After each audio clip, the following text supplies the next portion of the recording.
Hola amigas y amigos de Sinvergüenza, yo soy Shoshana Turquía y estoy feliz hoy de recibir vía Zoom, aunque sea por Zoom, a Conchi León, de mis dramaturgas contemporáneas favoritas de la vida, Mestiza Power Rocks, me encanta hasta ahora, la tía Mariela me bota de la risa una y otra vez, verla en escena como actriz también es de las experiencias que te obligan a abrir el corazón y la mente rapidito y bien.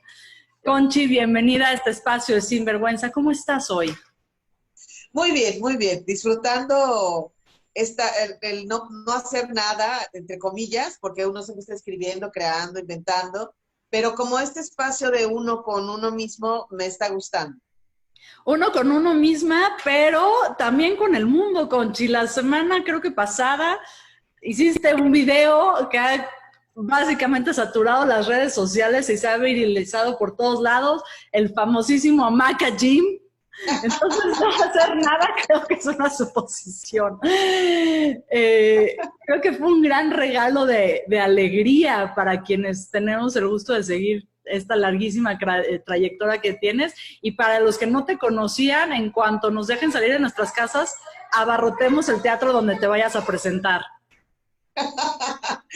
Sí, fue una sorpresa. La verdad es que a mí el sentido del humor me parece un bálsamo siempre. La risa eleva las defensas. Entonces yo estoy tratando de compartir estos videos con mis seguidores de humor, principalmente de humor, para tratar de hacer un ladito a la ansiedad, la depresión, que es parte normal de esto que estamos viviendo. Entonces una pequeña pausa para reírnos me parece importante. Pero además es un humor muy inteligente. Me parece que es esencial en toda tu producción. Cuando hablo de producciones, tanto como actriz, como directora, como dramaturga, tu humor siempre es muy respetuoso y muy inteligente. Y eso me gusta mucho del trabajo que haces. ¿Cómo nació, por ejemplo, la idea de Mestiza Power, que digamos que fue la obra que te catapultó públicamente y que más gente empezó a escuchar tu nombre? Cuéntanos un poquito de qué va y cómo nace esa idea. Pues mestiza es la manera en la que llamamos a las mujeres indígenas en Yucatán. No aplicamos tanto el indio o india, sino más bien mestizo o mestiza. Y un día, las mestizas usan el huipil, que en esta parte de la República le llamamos hipil, se hacen el chongo, generalmente tienen algún tipo de soguilla o algo así, porque dicen que no hay mestizas sin alhaja, entonces es importante para ellas el aretito y eso, el rebozo. Pues un día me encuentro una mestiza con unos lentes tipo Ray-Ban vendiendo en la calle y esa imagen para mí fue wow, morena y además con casquillos de plata en los dientes, era una imagen espectacular. Y entonces pues me decidí que tenía que entrevistarla y saber por qué tenía esos lentes y de qué se trataba su historia. Y entonces me detengo un día a entrevistarla y resulta que se estaba cubriendo los ojos porque el marido la había golpeado y tenía el ojo morado y pensaba que no iba a poder vender porque ella vendía mangos y fruta en la calle, entonces pensaba que iba a dar mal aspecto. Entonces cuando me cuenta eso, pues a mí me golpea muchísimo su historia, porque además la cuenta con mucho sentido del humor, lejos del victimismo, asumiendo que el modo de su marido era pegar, era como una característica más del tipo. Y entonces me impresiona muchísimo eso y la entrevisto, guardo esa entrevista y decido empezar a entrevistar más mestizas que venden en las calles y con todas esas historias y un poco la historia de mi mamá, de mi abuela, de mis hermanas, armo el guión de Mestiza Power, que realmente es como una trayectoria desde el nacimiento, la niñez, la adolescencia, el matrimonio, cómo se educa a las mujeres mestizas o qué se espera de ellas. Incluso se espera que no estudien, porque tienen que saber administrar lo que el marido les va a dar, o que se casen a los 12 años para poblar, o sea, para tener hijos, no hay nada más ahí. Entonces eran unas historias muy fuertes, muy dolorosas, pero también muy empoderadas, porque estas mujeres asumían esa realidad y le habían dado vuelta y salían a trabajar y a superar su día a día con su autoeconomía o su autoempleo, pues, y por eso decido ponerle Mestiza Power, porque esta mezcla de los lentes, de lo tradicional con lo moderno y el empoderamiento de ellas me pareció que era muy fuerte. Está contada desde el humor, que es desde ese lugar que me lo contó la señora. Y a mí el humor me parece, como te digo, un bálsamo sumamente necesario para todos. Y ahí casi diría yo, si me permites el atrevimiento, una obsesión por contar todo desde la familia, desde lo familiar. Y pienso en la tía Mariela, ¿no? Esta gran obra que, bueno, me tuvo doblada de la risa, ¿no? También actuaste con Ale Ley y no me acuerdo quién más está en el elenco. Montserrat Marañón. Y que, pero también habla de esta dificultad, ¿no? De lo que pasa dentro de lo íntimo, de lo privado, y cómo lo traduces primero a un lenguaje muy humorístico, pero también a un lenguaje muy internacional, Conchi, porque si hay algo que a mí me asombra mucho de tu trabajo, es esta capacidad de traducir lo que pasa en Mérida y en Yucatán, ¿no? Y traducirlo al mundo. Es decir, tus producciones básicamente le han dado la vuelta al planeta. Sí, yo creo que aquello que nos decían que si quieres ser universal, habla de tu aldea. Yo no buscaba eso, yo realmente quería hablar de algo que sabía y que disfruto mucho, que tiene que ver con mi raíz y con mi lugar de nacimiento y con las costumbres alrededor de eso. Entonces, nunca me esperé que pasaría algo así, porque yo hablaba desde la intimidad, desde algo muy personal. También descubrí que tu aldea no solamente es el lugar donde vives, tu aldea eres tú, con tus pensamientos, tus rencores, tus amores, tus odios, tus memorias. Entonces, mi aldea personal se traduce a la escena y de pronto puede ser como muy atractivo porque hay cosas muy universales. Los secretos de familia son universales. Las historias de las mujeres son universales. A mí me costaba mucho trabajo entender, yo siempre decía, es que las mujeres pobres sufren muchísima violencia y entonces me decían, a ver, espérate, las mujeres que económicamente están bien también sufren violencia. O hablaba yo del caso de un niño con síndrome de Down que lo tenían aprisionado por su mamá, guardado, y entonces platiqué con una mujer que tiene una, como una especie de asociación donde atienden niños con síndrome de Down, y yo le decía, es que tú no te imaginas la gente de escasos recursos, cómo puede tener a sus niños discapacitados. Y ella me decía, es que tú no te imaginas cómo las señoras ricas, ese caso de ese niño, me dijo, yo lo he visto en muchas mujeres. Claro, el niño no está encerrado en un cuartito, está en una recámara con aire acondicionado, pero también está encerrado. Las condiciones son diferentes, sí, pero la situación es la misma. Entonces, me costaba mucho trabajo entender eso, porque piensas que si alguien tiene cierta economía no va a permitir algunas cosas, pero no importa tu nivel socioeconómico, de pronto podemos pasar por lo mismo. Entonces creo que eso se refleja en diferentes lugares y países y por esto mis obras tienen esas respuestas y algunas nos buscan al final de la obra para contarnos su historia y es como muy fuerte para nosotras pensar el eco que está haciendo lo que nosotros decimos en el teatro.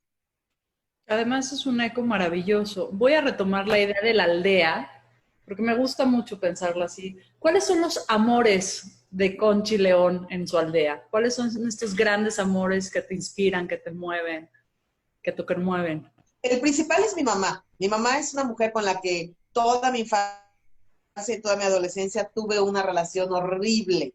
Nos caíamos muy mal, nos peleábamos muchísimo, nos dejábamos de hablar por años, nos detestábamos de una manera, bueno, eh, principalmente porque yo fui una niña muy particular en las cosas que quería, en las cosas que decía. También fui una adolescente muy difícil y después adulta fui una mujer que no me quise casar, no quise tener hijos, no quise hacer nada de lo que para mi mamá debería ser una mujer. Tengo 46, todavía hace 2 años me suplicaban que me embarazara, por favor, que les entregara al niño, que ellas no iban a crecer, pero que yo tuviera uno nada más. Y yo les decía, ¿qué les pasa? Es una decisión que tuve desde muy niña, que no quería tener hijos. Entonces, en los últimos, yo creo, no sé, 15 años, pude reconciliarme con mi mamá, entender que tiene su forma de querer y que nunca me va a querer como yo quiero que me quiera, sino a su forma. La he respetado mucho y la he convertido en mi musa. Ese es como el principal amor.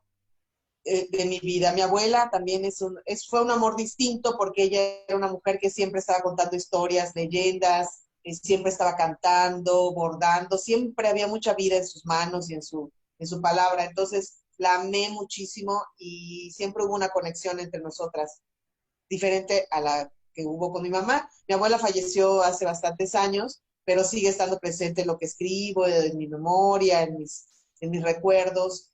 El entorno general de Yucatán para mí es lo máximo. Mi hamaca es lo máximo en la vida, es todo. Es el lugar donde leo, escribo, duermo, hago la siesta, todo, todo.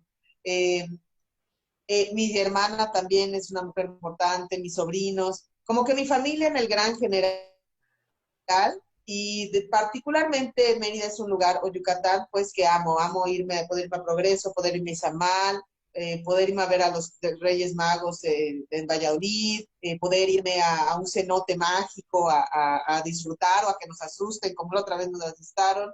Entonces, como que todo mi entorno en Yucatán alimenta mucho mis imaginarios. Por eso para mí es muy importante regresar cada cierto tiempo para alimentarlos.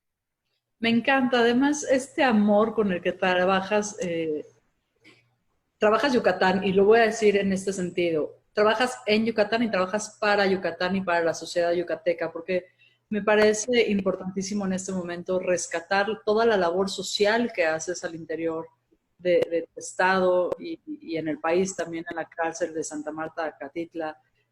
Haces mucho trabajo que tiene que ver con el trabajo escénico y con el teatro y con los menores infractores. Cuéntanos un poquito de eso, porque la gente no sabe eso de ti, Conchio. No es muy sabido, no es muy publicitado y me parece entrañable. Vieras, una vez me dio un reconocimiento la Comisión de Derechos Humanos de Yucatán por mi labor social y yo decía, ¿cómo? ¿Qué hice? ¿No? Y eso viene también de mi mamá. Mi mamá es una mujer que siempre, si oía que estaban golpeando a la vecina, iba y se metía y llamaba a la policía y no permitía que eso sucediera. O si oía que la vecina tal no tenía para comer y tenía 3 niños, ella veía, y tampoco éramos realmente gente pobre. Yo no sé cómo le hacía, le ponía más agua a los frijoles, pero le llevaba a la vecina para que sus hijos comieran. Entonces, como que está en mí de manera natural poder ayudar aún sin tener, porque no sé, así era mi mamá. Entonces, cuando mi trabajo empieza a hablar de las mujeres que sufren violencia, de la homofobia, y me dan este reconocimiento, yo no entendía por qué, solamente estaba haciendo algo que era natural en mi esencia, porque así me enseñó mi mamá.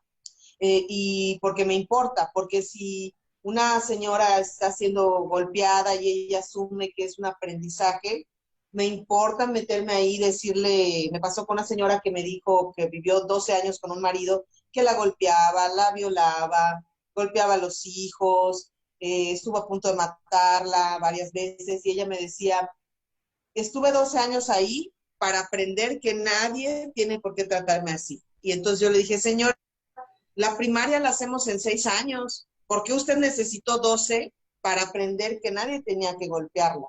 Enojada yo, pero bueno, tengo que entender que cada quien necesita su tiempo y su proceso.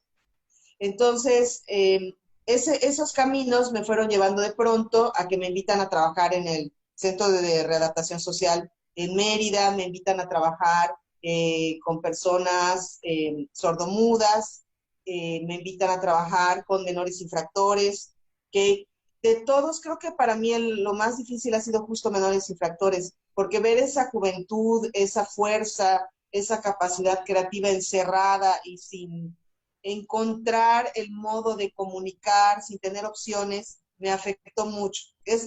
Ahí me costó mucho trabajo estar, salía con dolores de cabeza, como muy estresada por todo lo que veía ahí, ¿no? Pero cuando entré a trabajar al Centro de Readaptación Social, que yo pensé que era con las mujeres, y entro y el primer día me dicen, vas a trabajar con los hombres, para mí fue muy fuerte porque no esperaba eso. Y me dicen, y vamos a que hables con ellos, y me ponen ahí a 500 hombres para que yo les dijera. Hasta tuve que Eso fue muy respirar yo. fuerte. Sí, fue muy fuerte, y de pronto termino de explicarles cómo es el teatro y bla, bla, y se acercan a darme la mano para despedirse, y para mí ver esa mano tatuada, quemada, con un tatuaje de la Santa Muerte, así, fue un segundo de duda de si yo iba a estrechar la mano de ese hombre o no. Y después dije, ya estoy aquí y tengo que aprender cómo son las cosas aquí. Entonces le doy la mano y les tengo que dar la mano a todos los otros 500 hombres que estaban ahí y empezamos a hacer teatro. Y fue maravilloso, pero para mí me quedaba, quiero trabajar con las mujeres, quiero trabajar con las mujeres. Y me decían que no, me decían, no, no, esas, porque yo les decía, oigan, ¿cómo voy a estar yo sola ahí delante de 500 hombres? Tengo miedo que me vaya a pasar algo, me vayan a violar o algo. Me decían, no, no, te van a proponer matrimonio, te van a adorar. Y sí es cierto, yo llegaba y me hacían vaya y me chiflaban, me propusieron matrimonio, efectivamente. Y cuando quise trabajar con las mujeres me dijeron, no, esas sí te van a violar, esas sí son malas, esas se hacen a las víctimas, pero son unas cabronas. Entonces más generaba en mí, ¿por qué pensaban por qué con los hombres pobrecitos y por qué las mujeres son unas cabronas, ¿no? Entonces, después de mucho insistir, de casi 2 años, me dejan entrar a trabajar con las mujeres y yo estaba muy feliz, pero cuando entro y veo mujeres embarazadas y con un bebecito de 1 año, me enojo con ellas por esta parte de, como te digo a la señora que la golpeaban y necesitó 12 años. Yo, ¿por qué te embarazas en la cárcel? ¿Por qué tienes un bebé en la cárcel? ¿Por qué le haces esto al bebé? Entonces empecé a juzgarlas como habían hecho los otros, ¿no? Claro. Pero después en la convivencia entendí muchas cosas y aprendí a respetar muchas cosas con las mujeres. Es muy diferente cómo viven la cárcel los hombres. Los hombres tienen hasta 3 mujeres que los visitan y les llevan la pasta de dientes, el papel sanitario, lo que sea. Las mujeres caen a la cárcel y son abandonadas automáticamente. Pierden a sus hijos, pierden al marido. Para el hombre es más fácil divorciarse, quedarse con los hijos y buscarse una nueva esposa y olvidar a la mujer ahí. Entonces, todo eso, ir entendiendo todo eso, para mí fue un entrenamiento súper, sigue siendo el máximo entrenamiento que yo tuve en la vida, trabajar en la cárcel, porque yo tenía problemas de ira, yo tuve un padre alcohólico y súper violento, que incluso le mató hijos a golpes a mi mamá embarazada. Entonces, eso quieras que no está en tus genes. Por otra parte, mi papá tenía un sentido del humor increíble.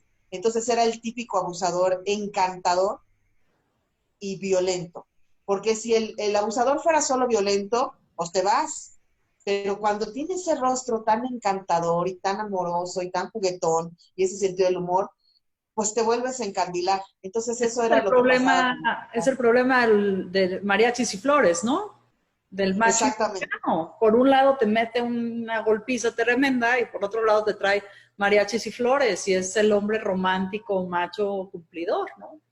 Exactamente. Y ese era mi papá, era un hombre encantador, encantador, simpático, con un sentido del humor, pero sumamente violento. Entonces, yo creo que un poco le aprendí las dos cosas, el humor, que es muy suyo, y un poco la violencia, que también estaba en mis genes. Entonces, cuando yo entro a la cárcel y veo que por un momento de ira mataron a alguien y quedaron allá, yo dije, ah, caramba, yo he tenido mucha suerte.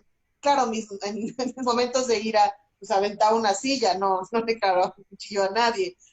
Pero la ira crece como un niño, crece como un árbol. Entonces, si tú no la detienes, no la sacas de ti, pues puede llegar a lugares. ¿Cómo lo hiciste, Conchi? Porque de todas las emociones, el enojo es la única emoción que se autoalimenta. Yo con mis pacientes, cuando me dicen estoy muy triste, pues lo que hacemos es agotar la tristeza. Cuando estoy ansioso, pues lo que hacemos es agotar la ansiedad y que esa energía en movimiento se pare. Lo que pasa con el enojo es que es una energía caliente y si le prendes fuego, se sigue alimentando y es muy difícil controlarla. ¿Cómo lo hiciste tú, Conchi? ¿Cómo lo hiciste con tu propia ira, con tu propio enojo, con tu propia violencia? Pues mira, lo que pasa es que iba creciendo más. O sea, me enojo y me voy y me salgo. Sí, de verdad, ya aventaba la mesa. Y yo, de verdad, yo ya sentía como una serpiente que me daba vueltas adentro. Horrible, horrible. Empecé a leer mucho de la inteligencia emocional porque me decían que yo era una mujer inteligente y yo decía que no. Yo rechazaba muchas cosas que decían de mí. Ahora sí me dicen, eres un genio. Sí, claro, soy. Y además yo confirmo esa teoría, eres de las mujeres más brillantes que conozco. Muchas gracias. Sí, sí soy. Me costó mucho trabajo entenderlo y aceptarlo y asumirlo. Entonces, la ira empezó a ganar lugar en mí de una manera tremenda. No me avergüenza decirlo porque yo sé que muchas personas hemos tenido ese camino de la ira. E inclusive una vez arañé a una chica y ahí fue el límite, porque dije, de eso a que le hubiera dado un bofetón o le hubiera agarrado del pelo, no faltaba nada. También cuando dirigía mis obras era muy ruda con los actores, era tremenda, era aplastante, y entonces me di cuenta que tenía un problema y que tenía que hacer algo. Fui con un psicólogo y a la segunda sesión acabé teniendo sexo con el psicólogo y vida sexual con el psicólogo. Conchi, espero que haya sido consensuado. Sí, por supuesto, por supuesto. Entonces dije, no, los psicólogos no, son una mala broma. Ahora llevo 6 meses de terapia y soy la más feliz del universo. O sea, digo, ¿por qué no llegué antes a este lugar? Porque Sí, creo que no estaba lista todavía, ¿no? Y entiendo. entonces, bueno, yo sabía que tenía un problema, empiezo al psicólogo, no funciona, y empiezo a trabajar en la cárcel. Y entonces cuando escucho cómo fue en un segundo esto que te digo, matar a alguien por venganza, qué tal cosa me hizo, secuestrar o apuñalar, entonces empiezo a darme cuenta hasta dónde puede llegar la ira, hasta qué consecuencias puede tener. Lloro mucho, me siento muy afortunada de no haber llegado yo a ese lugar tan rápido, lloro mucho de tengo que hacer algo conmigo ya. Leo mucho, como no me había funcionado el psicólogo, me pongo a leer mucho sobre la inteligencia emocional, sobre lo que pasa con la ira, realmente si hay una respuesta física que se va a la sangre, a tus manos, y por eso tienes este impulso de golpear o de aventar cosas. Empiezo a trabajar mucho, empiezo a leer de artistas que habían tenido problemas con la ira y cómo lo habían logrado superar. Estuvo muy de moda este problema de la ira, creo que Jack Nicholson, Naomi Pero Anger Campbell, varios. Management, ¿no? Anger Management, esa película maravillosa que todos nos de risa, Exactamente. pero que es un problema gravísimo, ¿no? El Sí, manejo de sí, ira. estaba como de moda descontrol de ira de algunos artistas de Hollywood, se salió del control y se hablaba mucho de eso y que estaban en terapia por eso. Entonces dije, bueno, también, no solo me pasa a mí, le pasa a Jack Nicholson. Y también leí como equivalentes, que la ira es frustración sexual. Entonces dije, no, bueno, ya está, Aquí lo ya, reparamos. y he trabajado muchísimo con el tema de la ira. Mis actores, mi gente estaban así como, no se enojó, no se fue, no nos dejó de hablar, no nos bloqueó. Y de verdad trabajé muchísimo hasta hace un año empecé otra vez a tener empezaron a aparecer otra vez ciertos rasgos con una persona en particular, me asusté mucho y empecé a ir a terapia y pues estoy trabajando eso, afortunadamente, y la verdad es que la terapia me abrió un camino, una visualización muy grande de cómo yo era muy dura conmigo misma y cómo era parte del reflejo de lo que yo había vivido con mi mamá y con mi papá. Y lo estoy trabajando cada día para poder dejar salir mi ser más amoroso, porque mi ser amoroso es padre y me cae bien y me gusta y es Ser generoso, entonces es entrañable. divertido, es divertido. Y bueno, te digo que la cárcel uno cree que va a enseñar, pero en realidad aprendes, como en todo proceso de enseñanza, aprendizaje. Hice obras tanto con las mujeres como con los hombres. Tengo testimonios de las mujeres que son tremendos. Yo, precisamente por mi vivencia, quiero encontrar el germen de la violencia. O sea, porque para mí es algo que te ponen, es como un chip que está ahí. ¿En qué va esa Entonces, investigación? ¿En qué va? ¿Qué conclusión? ¿Qué pues hipótesis tienes ahora? Pues sí, creo, estoy convencida de eso, con mucho. En el caso de las mujeres y hombres en la cárcel, no he terminado de compartir ese hilo porque no quiero que parezca que es una justificación.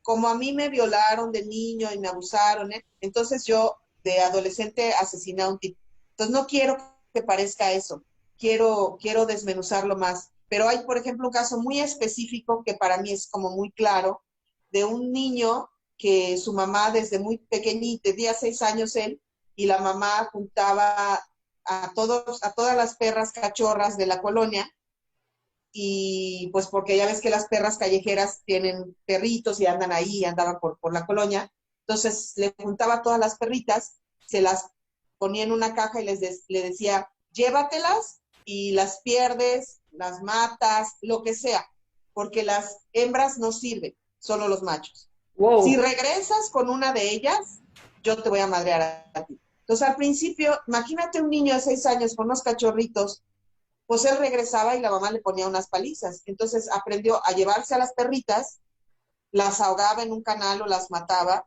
y ese muchacho a los 16 años mató a una persona. Evidentemente, desde muy pequeño fue insensibilizado hacia la vida, hacia la belleza de un cachorro, y para él las mujeres, las hembras no servían.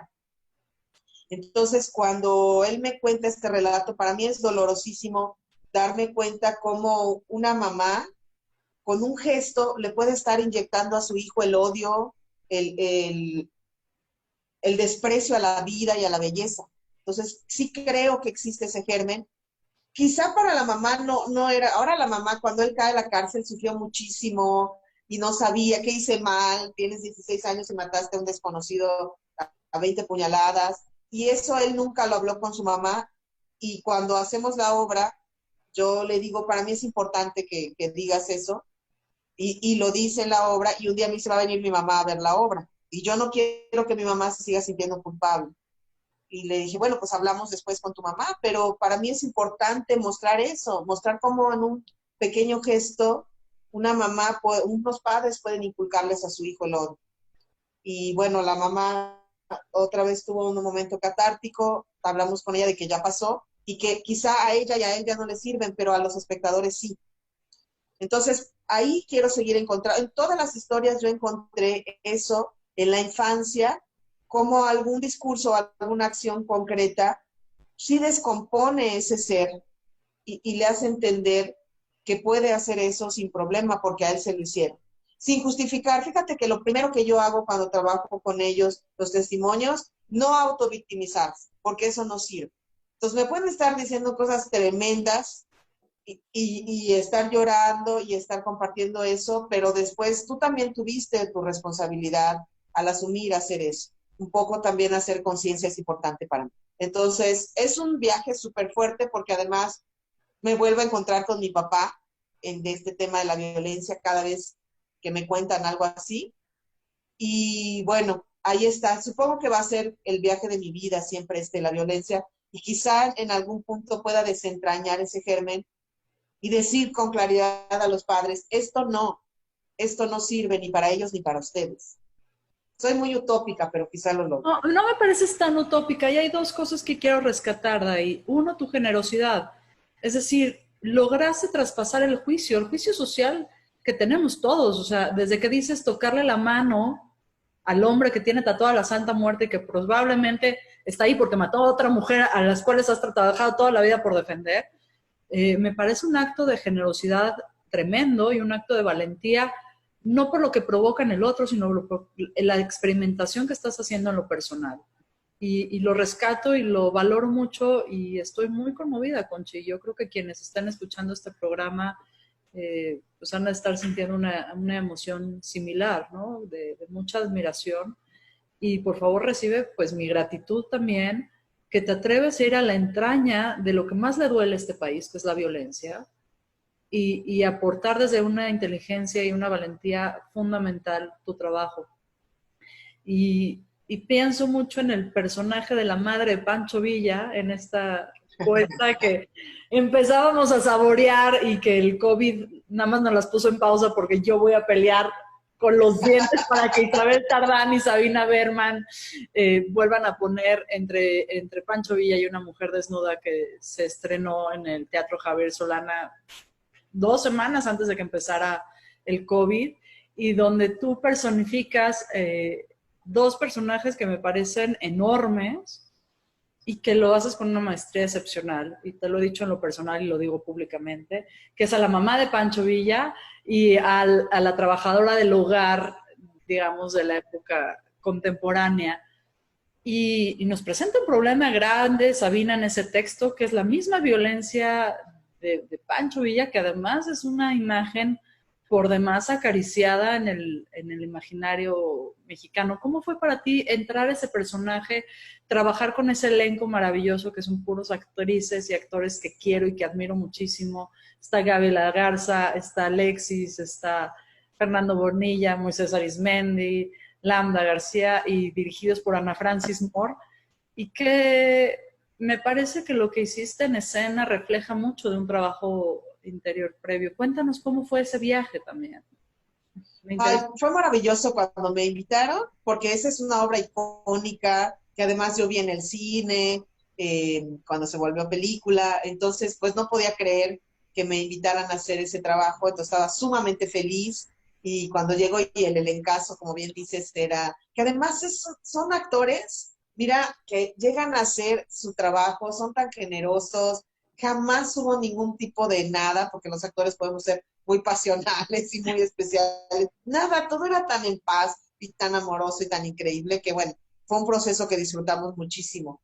Y bueno, la mamá de Pancho Villa, pues la verdad es que es un regalo para mí, además junto a Fernando, que es un gran actor, era maravilloso. Y claro, tenía como ciertas cosas de mi mamá, esta mujer dura, pero chantajista, pero que espera del hijo, lo mismo, la esposa, los nietecitos, que se casaran ante Dios, y no, y el rechazo al hijo por eso. Entonces, un poco siempre entro muy bien a ese personaje porque tengo muy claros esos chantajes desde mi mamá.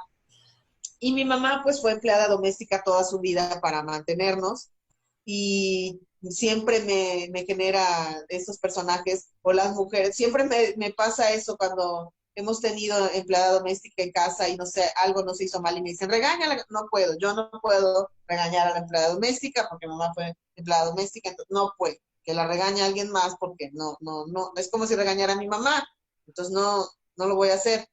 Esta empleada le dimos como varios giros, primero que fuera como un poco contestona, rebelde, imprudente, pero después cuando la vimos desde el otro lado, que no puede hacer eso por ese tiempo, por el tiempo en el que está la obra, por cómo son estos personajes, digamos que están en otro lugar económicamente, ella no puede ser una igualada, tiene que ser una mujer un poquito más asumida, un poquito más respetuosa, temerosa, pero tiene un pequeño momento de rebeldía muy acorde con los tiempos, que es cuando se va a la marcha, y pues lo disfruto muchísimo que ella pueda, sin agredir a sus patrones, sin faltarles al respeto, simplemente decir, a mí me toca hoy y lo voy a hacer. Y sale a la marcha y es un momento bellísimo en el teatro, las mujeres lo disfrutan muchísimo y yo lo disfruto muchísimo también.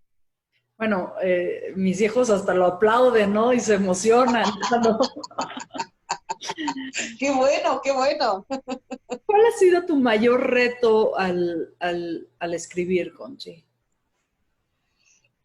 Cuidar lo que te decía de la victimización, no autocensurarme tanto, y, ¿sabes? Como escribo desde testimonios o desde hechos reales, como dice Jorge Volpi, la mejor manera de empezar una historia es con otra, o sea, ya traer como esta historia, una historia real a la ficción, eh, me ayuda mucho, pero a veces, como bien se dice, la realidad supera la ficción en mucho.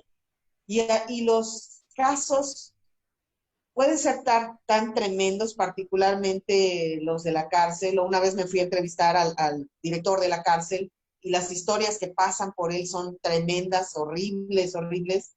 Y entonces decir, esto lo voy a decir, esto es tan descarnado, tan crudo, tan violento, pero está pasando y atañe a las mujeres, atañe a las niñas. Eh, es muy duro. ¿Qué va a pasar con mis espectadores? ¿Se van a ir? ¿No van a querer escuchar eso? ¿Van a decir que lo estoy inventando? Pelearme con la verdad y el teatro es lo que más trabajo me cuesta. ¿Y qué haces para enfrentarte a eso? Es decir, quienes escuchan Sinvergüenza siempre están buscando el cómo sí. Esa es la pregunta que yo les hago. ¿Cómo sí? Entonces, cuando Conchi dice, híjole, esto está demasiado despiadado, demasiado violento, demasiado doloroso, ¿Cómo es ese proceso para que te animes y lo saques? Pues sí, es muy fuerte. Al principio es como está el testimonio en crudo y lo voy dejando ahí como ahorita no estoy bien, voy a entrarle y me va a mover todo. Entonces lo voy dejando un tiempito y después, bueno, ya le entro. Eh, es muy doloroso para mí, a veces puede ser una semana de estar dando vueltas sobre eso. Y después ya con los elementos de la teatralidad, ir dejando todo como en cierto suspenso, en interpretación del público, no tanto como se dice, sino que el público pueda decir, pero quiso decir esto, dijo esto, o qué fue, para tratar de censurarme lo menos posible, porque es algo de lo que se tiene que hablar para mí. Y a veces sí hay cosas que prefiero no decir, eh, por mi salud emocional y Ok. la de muchos, o la de mi familia. Nunca, se los digo mucho a mis alumnos de dramaturgia, nunca la historia puedes lastimar a nadie, principalmente a nadie de su familia. Una de mis alumnas quería escribir sobre la violación que había sufrido su hermana sin decirle, y llevarla y que viera la obra. Y yo le dije, a mí me parece violento. Yo le preguntaría si ella quiere y le leería la obra después de terminarla para saber si la quiere ver en el teatro. Pero así me parece violento. Ya fue violentada tu hermana con un abuso sexual y la vas a violentar contando su historia. Además, desde tu punto de vista, me parece muy fuerte. Pero esa es una ética personal. Yo conozco a otras dramaturgas que no les importa lo que siente el otro. Esta es mi historia y yo la quiero contar. Y me parece padre y me parece valiente. Yo no puedo y no quiero poder, me gusta tener este límite. Sí, todos tenemos que poner límites, ¿no? Y yo pongo eso. ¿Cómo te diviertes además haciendo videos como la Maca Chim? Que perdón que regrese a él, pero en mi casa ha sido horas y horas de diversión. Hemos intentado todas. Y cuando digo hemos, esta que habla también.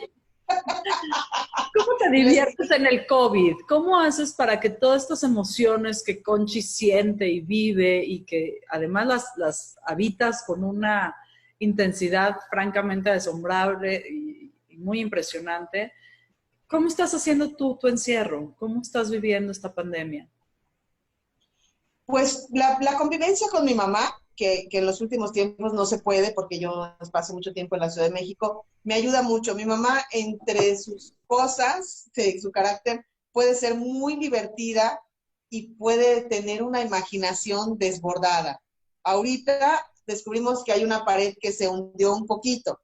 Y entonces ella dice que es porque hay un cenote abajo de la casa, y entonces, ¿qué va a pasar? Porque el cenote se va a abrir y la gente se va a querer venir a bañar. ¿Y dónde nos vamos a ir a vivir? Y ya vino un albañil y me dijo que no, que está mal nivelado el techo, por eso se ve así. Pero mi mamá ya tiene un cenote, o sea, vivimos bajo un cenote, o sea, entonces es muy divertido y todas las mañanas sale a darle de comer a sus gallinas. Tiene gallinas, pavo, un montón de animales que ya no caben en la casa además, pero tiene una mano, o sea, ella encama la gallina y al día siguiente ya hay 15 pollitos. Es como, mamá, ¿qué vamos a hacer con esto? ¿No? Siembra una planta y ya crecen 10 chiles habaneros y me impresiona esa vida que tiene, esa buena mano que tiene mi mamá, ¿no? Entonces es muy divertido cada vez, o de pronto voy a la mesa, vamos a comer, espérame, y hay un pollito envuelto en una sábana porque la gallina lo rechazó y ella lo está cuidando, la mesa donde vamos a comer. Entonces, bueno, es muy divertido. Estar con mi mamá puede ser muy divertido, a veces difícil. De repente, últimamente con mis amigos hemos estado haciendo videollamadas y nos divertimos muchísimo por las cosas que no sabemos con la tecnología y eso. Y generando los videos. Lo que realmente no he podido es sentarme a escribir porque siento que mi corazón y mi cabeza no están en este momento para eso. En cambio, como los videos son de humor, es otro lenguaje que yo no he visitado tanto, porque el video ponle aquí que el tripié, que la luz, que el esto, me divierte aprender y jugar, que un micrófono chiquito para el teléfono y así, eso me divierte, también me cansa, hay días en los que, ay, no quiero grabar nada, no quiero saber nada, y he pasado por muchas etapas. Ahorita estoy leyendo, ya siento que ya se está poniendo en paz mi corazón y mi cerebro, porque estoy leyendo, no había podido leer, me la pasé viendo la televisión todo el tiempo, y ahorita ya llevo 3 días sin ver la televisión, leyendo, y trato de buscar esos espacios para estar en paz. También estoy haciendo ejercicio, porque ya ves que todos están, quédate en tu casa, quédate en tu talla, ¿no? Es muy fuerte, fíjate que tengo un canal con Regina Orozco que se llama Par de Curvas, donde estamos hablando de la gordofobia, que es algo real, y para empezar, nuestras madres son gordofóbicas. Regina a los 9 años, su mamá la puso a dieta, le dio anfetaminas como Judy Garland, entonces era un drama. Y justo estamos hablando de eso. Uno de los temores más, creo que el temor más grande antes de que te dé coronavirus es engordar, ¿no? Claro. Y ¿Cómo se llama otra vez este espacio que tienes con Regina, la cual admiro y quiero tantísimo? ¿Cómo se llama? es increíble, Regina. Se llama Par de Curvas. Par de Curvas. Y Par de entonces, Curvas está en YouTube. búsquelo, por favor, Par de Curvas. ¿Y qué están haciendo ahí? Porque ya me imagino estas par de locas, ingeniosas, valientes. ¿Qué nos vamos a encontrar ahí? Pues desde nuestra experiencia personal estamos hablando de todos los tabús que hay con respecto a las mujeres gordas, que no somos atractivas sexualmente para ningún hombre. ¡Ah! No es cierto. ¿Qué te diré? Fíjate, hay un estigma que las mujeres gordas somos súper calientes y solo estamos pensando en sexo porque siempre estamos necesitadas. Aunque Regina acaba de leer un estudio donde dice que por los ácidos grasos o qué sé yo, sí tenemos la libido un poquito más alta. Entonces, bueno, no es un prejuicio. Parece que hay un estudio Ciencia, ahí de eso. ciencia. Entonces, estamos hablando libremente, abiertamente de nuestro cuerpo, de nuestras experiencias desde la infancia, en cómo nos pusieron a dieta desde niñas a las 2, cómo hacer adolescentes. No había ropa para adolescentes gordas, eran unas cosas horrendas con unos solanes y terribles. El sexo, cómo hemos vivido el sexo con este cuerpo, cómo nos ha limitado en nuestro trabajo como actriz, como actrices. Este personaje no, porque estás gorda, solo puedes hacer tal o cual. Cómo nos mira la sociedad, cómo te describes en Tinder, pones que eres gorda o no lo pones, ¿no? Te tomas la foto desde arriba para que te veas flaquita. Entonces, estamos muy contentas porque desde nuestra experiencia estamos hablando de eso. Y algo muy fuerte que nos ha pasado, que algunas mujeres comentan en el canal, pero otras nos mandan inbox, porque no salen del closet de la gordura, no aceptan asumirse gordas, y cómo ha sido el viaje con el sobrepeso. También este tema de que si estás gorda estás enferma. A mí me hice yo una bomba al peje y me pusieron, cállate diabética, te vas a morir de colesterol, y ni estoy diabética, ni tengo colesterol, ni nada de eso. O sea, gordo no es sinónimo de enfermo o de flojo, no tiene nada que ver. Entonces, bueno, la verdad es que es fuerte. Regina y yo lo hablamos, bueno, nos van a decir cosas horribles, nos van a decir cosas muy fuertes, pero queremos hablar de esto por las niñas que vienen. A nosotros nos tocó toda esa generación que murió de anorexia, que tenían problemas de bulimia, y de verdad queremos hablarlo abiertamente para las niñas, para las chavas que vienen, que no pasen por eso. Preguntamos alguna vez las dietas extremas que han hecho las mujeres, y nos contaron de una dieta que es un gusanito que se lo tragan y se mueren, tipo la solitaria. Y ese gusanito lo venden en el mercado de Sonora, o sea, ahorita no, porque estamos por el COVID, pero lo vendían hasta antes de esto. Por Y lo favor. van a seguir vendiendo. Entonces, a mí me impresiona que una mujer se vaya a tomar un gusano que se compra en un mercado.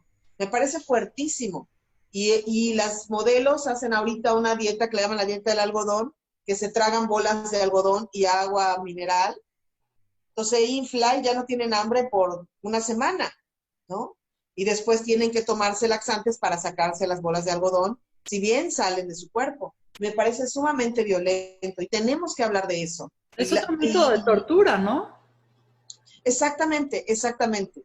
Y por fortuna ya se han ampliado los mercados y las modelos plus size o bailarinas plus size con este tema que te digo, que las gordas son flojas. Y ves estas mujeres con sobrepeso bailando capoeira o hip hop de manera tremenda, haciendo acrobacia.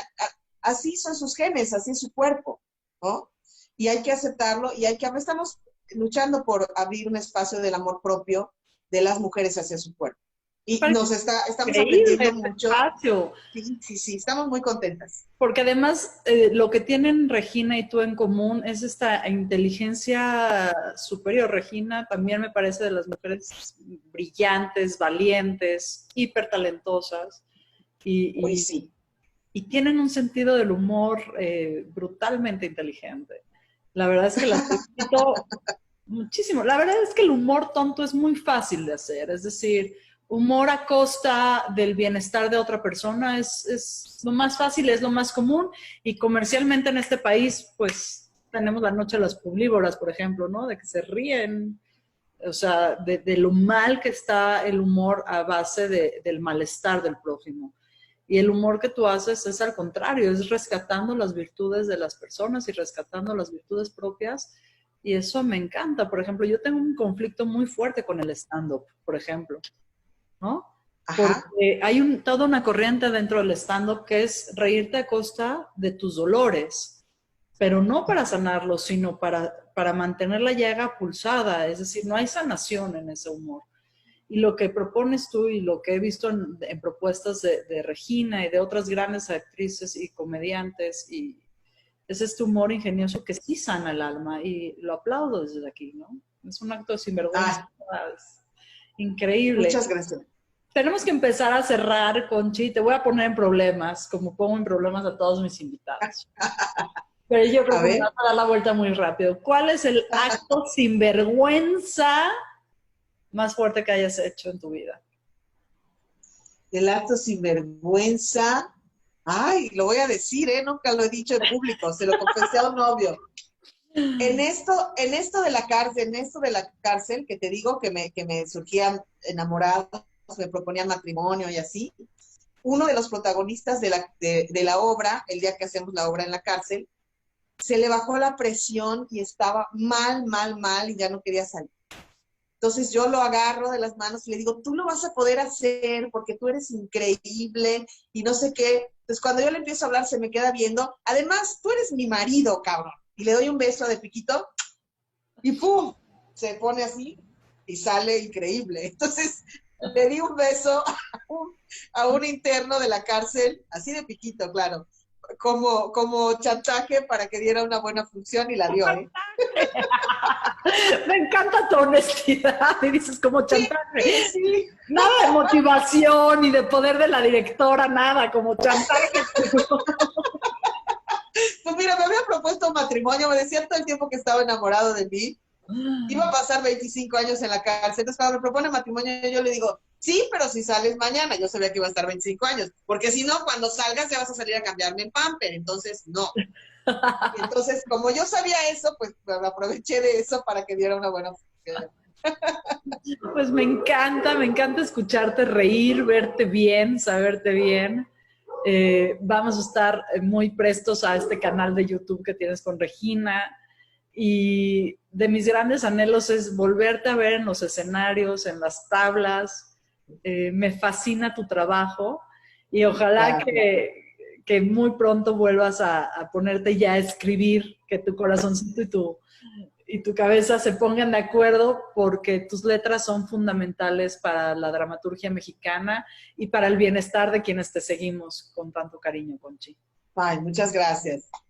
Y pues esto es Sinvergüenza, amigos. Yo soy Shoshana Turquía. Estoy también muy agradecida con todo el equipo de Radio 13 Digital que le echa un montón de chamba y de ganas desde sus casas para mantener estas transmisiones funcionando. Conchi, gratitud absoluta. Por favor, sigue haciendo los videos aunque te dé un poquito de flojera porque muchas personas nos alegras el día y el alma. Y a ti que nos escuchas y que nos sigues a través de Radio 13 Digital, muchas gracias también y te esperamos pronto aquí en Sinvergüenza. Buenas tardes. Muchas gracias.